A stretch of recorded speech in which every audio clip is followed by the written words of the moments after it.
Hi, welcome back to another episode of Nobody's Doing It Right, the podcast for those who are uncertain. My name is Kat. I am your host. In today's episode, we're going to talk about rumination, and specifically about how your ruminating is not saving you from the discomfort that you're trying to avoid. This is something that I struggle with. I still struggle with it, but I've gotten better at kind of pulling myself out of this headspace when I get into it. But ultimately, rumination, right? The overthinking, the constant cyclical thoughts about something could be obsessive in some cases, right? Like some people might have OCD and have those ruminating thoughts. I'm not speaking from that perspective necessarily, but if this resonates with you in that way, maybe look into that a little bit more. But for me, my ruminations often, it's linked to my anxiety. I struggle with anxiety.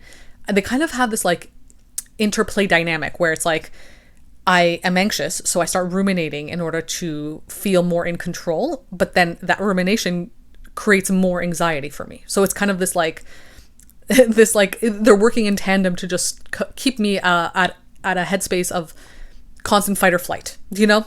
So for me, I've had to really learn that, okay, if I can't control the anxiety, I have to control in some way the rumination, because the rumination is really making me spiral a lot more. And usually the rumination is a means to try and control the feeling of unsafety that I'm scared of happening, right? So basically for me, and I'm sure this will resonate with anybody else, but usually it's like, okay, you're worried about something happening. Your anxiety or whatever is telling you this might happen. Like this could go wrong. You could fail at this thing, or this could happen. You could go wrong. And you know, the ultimate fear might be death, right? Like that, the ultimate existential fear that we're all trying to avoid, right? This might happen, this might go wrong. Okay, we have to overthink every possible scenario of how to avoid it, right? Or we have to keep overthinking it and reminding ourselves so that we don't lose sight of it, so that we can't be surprised when it happens. So we are prepared for when it happens.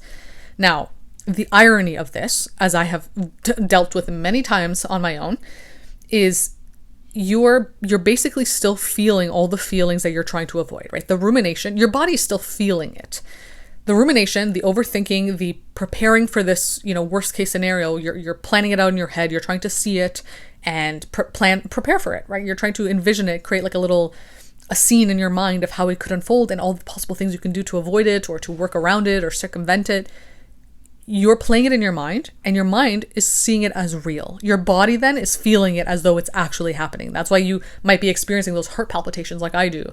The sweat, just all the general stress and anxiety. Your body is still feeling like it's happening. So if your body is still feeling like it's happening, regardless of if it's not, right?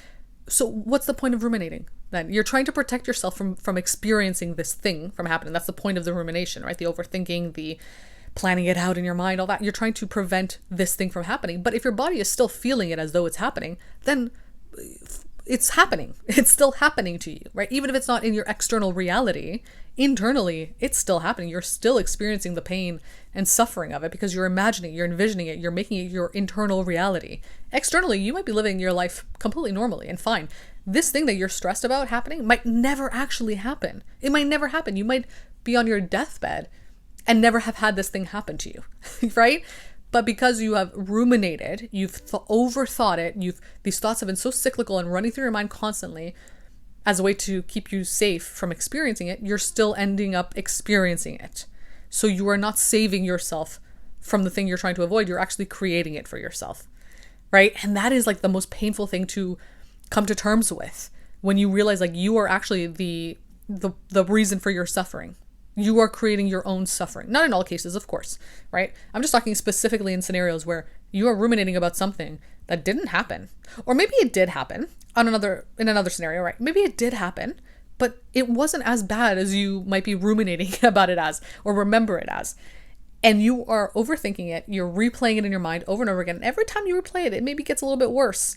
It maybe the memory becomes a little bit more scary or intense than it actually was. You're skewing your perception of this thing, and now you've made it even more painful for yourself than it probably even was in that moment, right? Maybe it's like you did something embarrassing at one point in your life, or you said something maybe offensive, but you didn't realize until afterwards where you're like, oh, I really regret saying that. You're playing it in your mind, you're ruminating about it, you're overthinking it, you're thinking about how awful you are as a person. I shouldn't have said that. The other person who might have experienced that, or the other people that were there, might not at all be seeing it that way. So the reality of that scenario is not as bad as you're making it out to be now, but you're experiencing exactly what you wish you didn't experience which wasn't actually as bad as what you're experiencing right now. Do you know what I mean? It's really insidious and tricky how your mind and your ego, in a sense, does this to you. You're basically creating this self-fulfilling prophecy of what you don't want to experience but end up experiencing anyway. You've already decided for yourself, in a sense, that you will experience this, you will feel this way, that you don't deserve to feel any other way. You only deserve to feel pain, discomfort, suffering. And as a way to avoid feeling that way, the things you end up doing create that pain and discomfort and suffering, right? It's so crazy when you think about it. Again, this isn't for all scenarios. This is just if it resonates with you. When if you get it, you get it. And this is something that I now, as I've thought about it more and allowed myself to realize, okay, most of the time, my rumination is me creating the suffering that I want to avoid. When I get into that headspace, because I don't think it's something you can completely cure necessarily. You might, maybe with years of work and therapy and all that stuff. But I still get into those cycles and those spirals. But now when I'm in them, I can pull myself out a little bit easier because I remind myself, hey, Kat, your rumination is what's causing this feeling. This feeling is not being caused by a reality right now. You're creating it for yourself. And that's how powerful the human mind is. You can create a completely different reality to what's actually happening on the outside. So now I remind myself, you are doing this to yourself right now. This thing has not happened. It might not ever happen. You're just trying to prepare for it to happen. And another piece that ties into this that is really important, and I've really had to work on for myself, is self-trust. Because I think a lot of the reason why we get into these rumination spirals is because we don't trust ourselves to be able to handle whatever happens in the moment. That we don't think we have the tools or capabilities to deal with it as it happens, that we can't handle the stress or the sadness or the pain of it actually happening in the moment. But we are a lot stronger than we think we are, right? We are infantilizing ourselves by thinking that we cannot handle in the moment, that we think we have to ruminate preemptively to protect ourselves. You're basically telling yourself that you don't think you're capable of handling it if it were to happen. Because it might not happen again. But if it were to happen, you'll figure it out. You figure out a lot of other things in your life. You'll figure this out too. You will. Again, it won't feel good.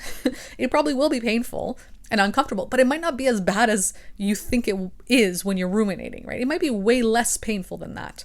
But because you're ruminating so excessively, you're creating this reality, this internal reality of, oh, it's awful. It's the worst thing that could possibly happen. If you were to actually experience it, it might not be that bad.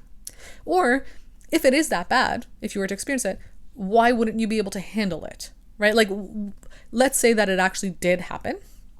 I'm sure it sucks, whatever it is that you're struggling with right now, but let's say it did actually happen. Can you not handle it?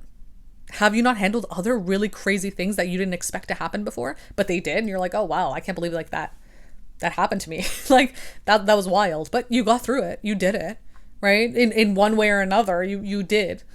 And again, it does not mean it didn't have suffering and pain. I think a lot of things in life do, but you didn't plan for it, but you still got through it. You still figured it out. You did something in some way, whatever that means for you, right? You still did it. You dealt with it. And that is life, right? And I know I as I say this, I'm speaking a lot to myself too, reminding myself, that's life. You cannot avoid those things happening in life. Of course they'll happen, but not always. So to create that reality for yourself all the time, to always think that bad things are going to happen as a way to preemptively prepare for when they do, you're not even letting yourself enjoy the pockets of time that it's fine and peaceful and fun. So you're basically creating exactly the scary, unsafe reality that you're trying to avoid. You're creating that for yourself. You are preventing yourself from enjoying life, from having at least some fun in some way. Whenever those fun parts happen, you're only focusing on the bad parts. So you're making all the bad things become the reality of your entire life, become the main thing of your entire life, when it's not. Bad things happen and good things happen. And sometimes we see things differently, right? So what one person sees as bad, if it happens to you, you might not see it as bad. You might see it as fine or good, because everybody's different. So if you find yourself ruminating and you're thinking, I have to ruminate, it keeps me safe, it protects me. Does it? Does it really? Or is it creating exactly the feelings within you that are so painful and uncomfortable that you're trying to avoid? Really think about that. Is it actually protecting you? Without this rumination that you might think is giving you the tools and skills to handle this thing if and when it happens, without this, would you still be able to pull those tools out of your tool belt in the moment? Right? Would you be able to handle that thing even if you didn't expect it? Really sit and ask yourself that. Most of the time, yeah. Yeah, and of course, sometimes we don't have the tools and skills beforehand. we learn them immediately in the moment. They come to us in that moment. So we might not be ready beforehand to handle it, but in the moment, again, we are so much more capable and powerful than we think we are a lot of the time. And we are often much smarter than we think we are. We hold ourselves back a lot of the time. So in the moment, trust yourself that you will be fine. You'll handle it. And that's why self-trust is a big component to this, because if you don't trust yourself to be able to handle it, of course you're going to ruminate preemptively, because you're like, I have to prepare. I don't trust myself to be able to handle it. And your future self's like, no, I can handle this. Like, show me the respect of trusting me to be able to handle it. I might not do it perfectly, but perfect. What is perfection even? But I'll figure it out. Right. And that's showing you, your present self, the respect that like, yeah, okay, we'll figure it out and it's fine and we'll deal with it. Because I'm sure anyone who struggles with this is not ruminating about good things happening, right? I'm sure it's not about the good stuff. It's not about, I'm expecting this really, really good thing to happen. So let me think about it over and over again and prepare for how I'm going to handle this really, really good thing. No, it's always for the negative things, right? It's a form of self-protection. But then that becomes your entire life at that point. It becomes your entire internal perception of your existence. And that is such a shame to do that to yourself when you don't have to, when it's not even necessarily going to happen to you or going to be your reality. It's just what you're creating for yourself, So I hope this was helpful. I hope it offered a different perspective on rumination. Again, I know it's not easy to stop, but this is what's helped me pull myself out of it when I get into the spirals, because those spirals can be very, very scary and dark. Like you feel like there's no way out and everything's against you, and you feel very unsafe and scared and alone, but you're creating that for yourself. Again, not in all scenarios, of course. There's some things in life that do make you feel that way, but I'm talking specifically about those ruminations. That's you, babe, that's you. And like, I have to say that to myself, like, hey, this is you doing this right now. Nobody else is doing this. Is your mind doing this. And it helps. It really helps to pull me out of it. It's helped me this past month when I had a spiral like that. And it lasted a fair amount of time. And one day I just realized, I'm like, oh, wait a minute. This has been me this whole time. And once you like shine the light on it and you lift the curtain on it, all of a sudden now it stops because you've seen it now. And when you see it, then you're like, oh, okay. It makes it harder for that thing to continue being insidiously, to continue insidiously tormenting you. You have to see it. So let yourself see it by reminding yourself, like, this is you. This is you doing it. You have the power to do this. Imagine if you use that power to make yourself feel good now, right? And that is possible too. You can use that same effort and power that you're putting towards negative rumination and put it towards making yourself feel good. And that then becomes your internal reality, despite what's going on the outside. Again, I'm not saying that this is easy and that you should always be happy no matter what. Obviously, feel your feelings. Feel the pain and fear of life, because it's part of it, right? There's no point bypassing those feelings. They need to be released. But then decide, if you can, and if you want to just feel a little bit good, because you can decide to make yourself feel really, really bad. Why not decide to make yourself feel really, really good if you can, So yeah, I hope this offered a different perspective. If you want to talk about this in more detail with me, you can book a one-to-one call. You can follow my Substack where I write about these topics, and you can follow me on all my social media. If you can leave a review and rating of this podcast, I'd really appreciate it. And yeah, I'll be back again soon with another episode.